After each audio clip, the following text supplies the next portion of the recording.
तो 2014 में पेट्रोल पर 9 रुपए 20 पैसे प्रति लीटर एक्साइज ड्यूटी लगती थी, जो आज 33 रुपए हो गई। तो ये 258% का जंप क्यों हुआ? डीजल पे एक्साइज ड्यूटी 2014 में मात्र 3 रुपए 46 पैसे केंद्र सरकार लगाती थी, तो आज 31 रुपए 83 पैसे, मतलब 820% की वृद्धि क्यों हुई? केंद्र सरकार अपनी एक्साइज ड्यूटी लगाती है, जो आज पेट्रोल पर प्रति लीटर 32.98 रुपये, लगभग 33 रुपए हम कह सकते हैं, और डीजल पर 31.83 रुपये प्रति लीटर है, जिसको हम लगभग 32 रुपए। दुनिया में पेट्रोल और डीजल की जो कीमत है, उसके अंदर 70% टैक्स है हमारे देश में, जो दुनिया के किसी भी देश में अगर आप कंपेयर करें वो मैक्सिमम है।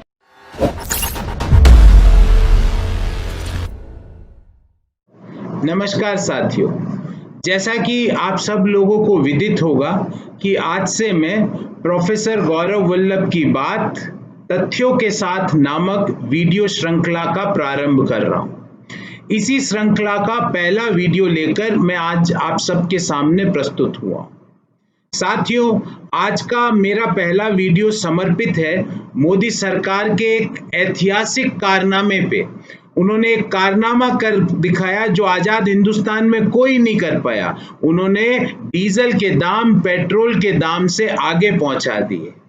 तो कल भी मैंने इस बारे में एक ट्वीट किया था और लिखा था, पहले बातें करते थे कि रुपये को डॉलर के बराबर पहुंचाएंगे और पहुंचा दिया डीजल को पेट्रोल के बराबर, और आज तो डीजल को पेट्रोल के आगे करवा दिया। तो बहुत हुई महंगाई की मार, अब की बार डीजल पेट्रोल के पार। ये आज का मेरा ब्रॉड थीम है। साथियों, मैं अपने सवाल पूछूं, सरकार से अपने जवाब मांगूं, उससे पहले मैं चाहता हूं कि आप सब लोग ये चीज समझें कि पेट्रोल की प्राइसेस, पेट्रोल की कीमत आखिर निर्धारित कैसे होती है। वो कौन कौन से घटक हैं जो पेट्रोल और डीजल की प्रति लीटर कीमत को निर्धारित करते हैं। केंद्र सरकार के कौन से घटक है, राज्य सरकार के कौन से घटक है। साथियों, भारत पेट्रोल को इंपोर्ट करता है, और हम जिस ऑयल को इंपोर्ट करते हैं उसको ब्रेंट क्रूड कहते हैं। आज लगभग ब्रेंट क्रूड के दाम $42 प्रति बैरल है, और एक बैरल में 159 लीटर्स होते हैं। तो आज $42 प्रति बैरल पे हमको ब्रेंट क्रूड मिलता है। अगर हम आज की एक्सचेंज रेट, जो कि $1 लगभग 75 रुपए से ज्यादा का है, वो अगर इस $42 से गुना कर दें तो हमको प्रति बैरल लगभग 3,200 रुपये का क्रूड कच्चा तेल बाहर के देशों से मिलता है। और इसको अगर हम प्रति लीटर निकाले, 3,200 को 159 से भाग दे दें, क्योंकि एक बैरल में 159 लीटर होते हैं, तो मोटा मोटी कच्चा तेल भारत को आज 20 रुपये प्रति लीटर में पड़ता है। ये कच्चा तेल है। अब इस कच्चे तेल को हमारी रिफाइनरीज प्रोसेस करती है, वो अपना उसमें प्रॉफिट जोड़ती है, उनकी डिस्ट्रीब्यूशन की कॉस्ट होती है। वो अगर हम सब इसमें 20 रुपए में जोड़ दें तो एक अनुमान के मुताबिक दिल्ली में पेट्रोल की कीमत 24 रुपये 62 पैसे प्रति लीटर और डीजल की कीमत 26 रुपये 4 पैसे प्रति लीटर के आसपास पड़ेगी। इसके अंदर अब केंद्र सरकार अपनी एक्साइज ड्यूटी लगाती है, जो आज पेट्रोल पर प्रति लीटर 32.98 रुपये, लगभग 33 रुपये हम कह सकते हैं, और डीजल पर 31.83 रुपये प्रति लीटर है, जिसको हम लगभग 32 रुपये। तो पेट्रोल पर केंद्र सरकार 33 रुपये की एक्साइज ड्यूटी प्रति लीटर लेती है, और डीजल पर प्रति लीटर एक्साइज ड्यूटी 32 रुपये के आसपास होती है।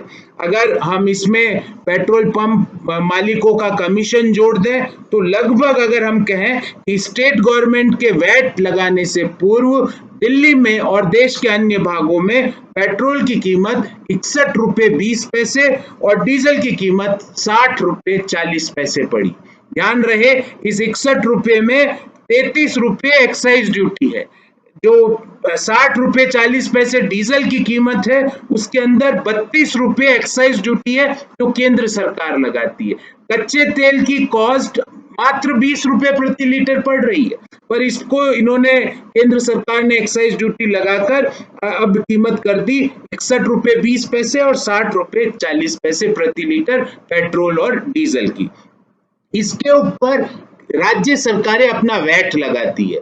दिल्ली आज 30% वैट लगा दी है पेट्रोल और डीजल पर। तो अगर हम 61 रुपए 20 पैसे प्रति लीटर जो वैट के पहले की कॉस्ट है पेट्रोल की, उस पे वैट लगाएं तो 18 रुपए 36 पैसे प्रति लीटर दिल्ली सरकार टैक्स लगाती है पेट्रोल पर, और 18 रुपए 45 पैसे प्रति लीटर दिल्ली सरकार टैक्स लगाती है डीजल पर। और यही इतना ही टैक्स लगभग देश की अन्य राज्य सरकारें भी लगाती है। हालांकि दिल्ली सरकार का जो वैट है वो कई राज्य सरकारों से काफी ज्यादा है, कई राज्य सरकारें इससे कम भी लगाती है। इस कारण से आज पेट्रोल की कीमत और डीजल की कीमत 80 रुपए प्रति लीटर पर आके खड़ी हो गई। अगर मैं प्रिसाइसली बोलूं तो दिल्ली में आज पेट्रोल की कीमत जो थी वो 79 रुपए कुछ पैसा थी और डीजल की कीमत भी 79 रुपए कुछ पैसा थी, पर दोनों के डिफरेंस 12 पैसे प्रति लीटर का डिफरेंस था। अब ये तो हो गई इनकी प्राइसिंग। अब मेरे इस संदर्भ में इस प्राइसिंग को समझाने का मकसद ये था कि मैं आप सब लोगों के माध्यम से केंद्र सरकार से 3 सवाल पूछना चाहता हूं। मेरा पहला सवाल ये है कि अगर हम कंपैरिजन करें एक्साइज ड्यूटी का 2014 से और आज की एक्साइज ड्यूटी का, तो 2014 में पेट्रोल पर 9 रुपए 20 पैसे प्रति लीटर एक्साइज ड्यूटी लगती थी, जो आज 33 रुपए हो गई। तो ये 258% का जंप क्यों हुआ? डीजल पे एक्साइज ड्यूटी 2014 में मात्र 3 रुपए 46 पैसे केंद्र सरकार लगाती थी, तो आज 31 रुपए 83 पैसे, मतलब 820% की वृद्धि क्यों हुई? क्या केंद्र सरकार के पास राजस्व के कोई और स्रोत नहीं है? क्या उनका एकमात्र स्रोत मध्यम आय वर्गीय और निम्न आय वर्गीय लोगों से पेट्रोल और डीजल की वसूली, एक्साइज ड्यूटी से वसूली करना रह गया है? क्या उनका और स्रोत आयकर नहीं है? क्या उनके और जीएसटी के स्रोत नहीं है? ये हरदम इस पे ही वसूली क्यों? और पेट्रोल पर एक्साइज ड्यूटी 258% और डीजल पर एक्साइज ड्यूटी 820% तक क्यों बढ़ाई गई पिछले 6 सालों में? ये मेरा पहला प्रश्न है, और इस प्रश्न को समझाने के लिए मैंने किस तरह पेट्रोल और डीजल की प्राइसेस निर्धारित होती है, यह आप सबके सामने व्याख्या की। मेरा दूसरा सवाल है, आज हम एक बहुत बड़ी विपदा से गुजर रहे हैं। देश कोरोना के मध्य में है, कोरोना के केसेस लगातार बढ़ते जा रहे हैं। लॉकडाउन की वजह से भयंकर मंदी भी आ चुकी है। जो कम मंदी थी हमारी इकोनॉमी में, वो भयंकर मंदी में कोरोना ने बदल दी। और जहां देखो, जिस सेक्टर में देखो, वहां पे 2-3 खबरें आ रही है, या तो नौकरी जा रही है या सैलरी कट हो रही है। जब नौकरी जा रही है, सैलरी कट हो रही है और रिजर्व बैंक ने मुद्रास्फीति की दर 7.5 से 8% तक मानी है, तो इन सब को मद्देनजर रखते हुए आज जरूरत थी कि लोगों की कॉस्ट ऑफ लिविंग को कम किया जाए। पर अगर आप डीजल की कीमतें पेट्रोल से ज्यादा बढ़ा देते हो, डीजल पर एक्साइज ड्यूटी 820% तक बढ़ा देते हो, तो कॉस्ट ऑफ लिविंग घटेगी नहीं, वो बेतहाशा बढ़ जाएगी। क्योंकि डीजल से माल ढुलाई की लागत में वृद्धि हो जाती है।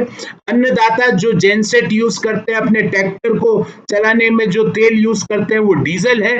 किसानों की कॉस्ट आप बढ़ा देते हो, आप माल ढुलाई की कॉस्ट बढ़ा देते हो, आप और तरह के जो यातायात के साधन है उनकी कॉस्ट बढ़ा देते हो। तो ये कॉस्ट ऑफ लिविंग, जब आपदा के समय पूरी दुनिया के देश कॉस्ट ऑफ लिविंग को कम कर रहे हैं, आप इसको इस समय क्यों बढ़ा रहे हो?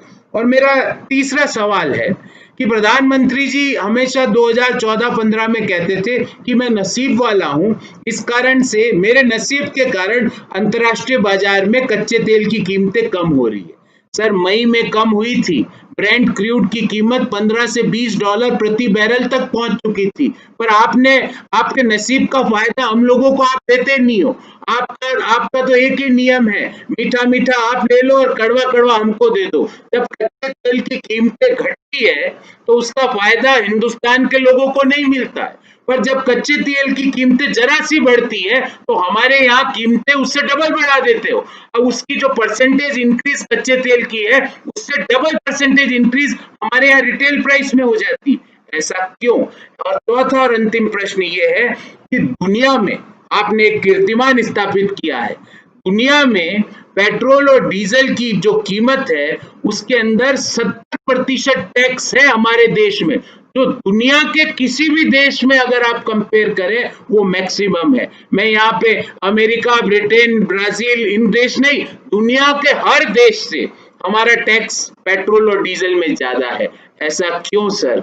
ऐसा इस आपदा के समय आपको हमें रिलीफ देना चाहिए था, आप हमारी कॉस्ट ऑफ लिविंग को क्यों बढ़ा रहे हैं? ये मेरे आज के 4 सवाल थे माननीय प्रधानमंत्री जी से, क्योंकि तेल के मंत्री तो कुछ बोलते नहीं है, और सरकार से। और इसको सवाल पूछने से पहले मैंने आपको पेट्रोल और डीजल का पूरा स्ट्रक्चर बता दिया कि 70% से ज्यादा जो कीमत के अंदर जो पेट्रोल और डीजल का अंश है वो केंद्र और राज्य सरकारों के कर का अंश है।